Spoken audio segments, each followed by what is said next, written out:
I've been thinking a lot about the nature of the church lately.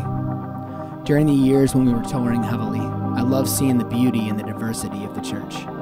In every city we went to, we met brothers and sisters who loved Jesus. They worshiped in so many different ways, and yet the same Spirit was present. It always felt like deja vu. I would meet someone for the first time, and yet on a deeper level, it felt like we were already family. I'm not just talking about the basic kinship of humanity or superficial commonality either. On a very deep level, I really did know them already. For the past year and a half, I've been serving as a pastor at a local fellowship.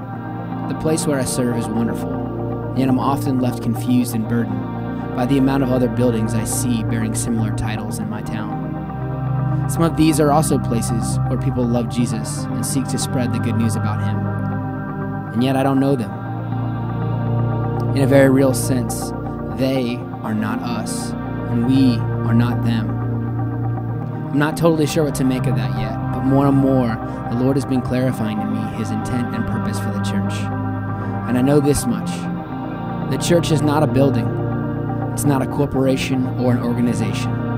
It's not a revolution or a movement, nor is it a community.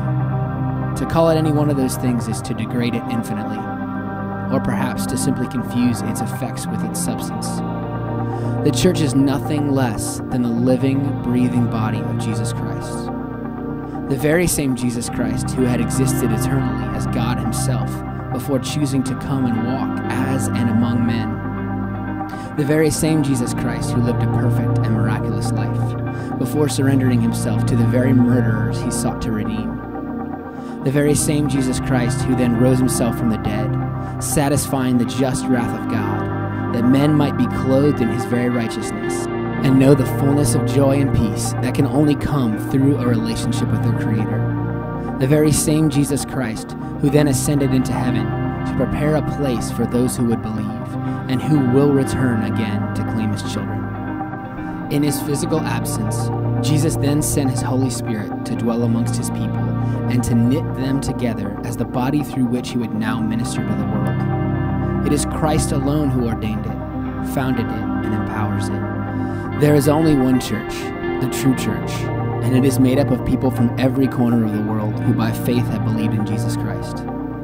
Each believer exists as a part of the whole, specially gifted and burdened, so that when they are unified, all believers together, they become the church, the body of God. Together united by the Holy Spirit, this body is capable of ministering in all ways as Jesus did when he walked the earth. Jesus even told his followers in John 14 that they would do greater works than even he had accomplished.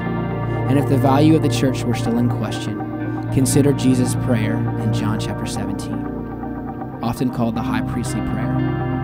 It is the longest recorded prayer of Jesus and the last John reports before Jesus would begin his final march to the cross. Here we see Jesus in his final hours speaking to God concerning his followers and making one final request: that they would experience with each other the same unity that he experienced with God himself. I think we can learn a lot about what matters most to a man by his final request.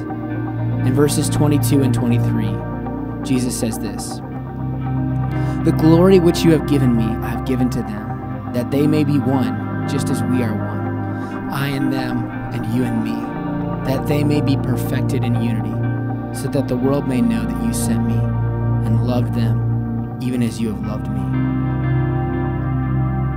So I've been thinking a lot about the church lately. I've been thinking that if the unity of the true church was that important to Jesus, it should be important to me. I've begun to believe that seeing the disunity of the church and not caring is really no different than watching Christ being crucified again and not shedding a single tear. I've been wondering if maybe this lack of unity is the reason why the church is so anemic here in my homeland. And I've begun to speak about it differently so that my heart can't ignore it. It isn't a disunified church, it's a dismembered body. And how much can a dismembered body accomplish? Certainly not the greater things that Jesus promised.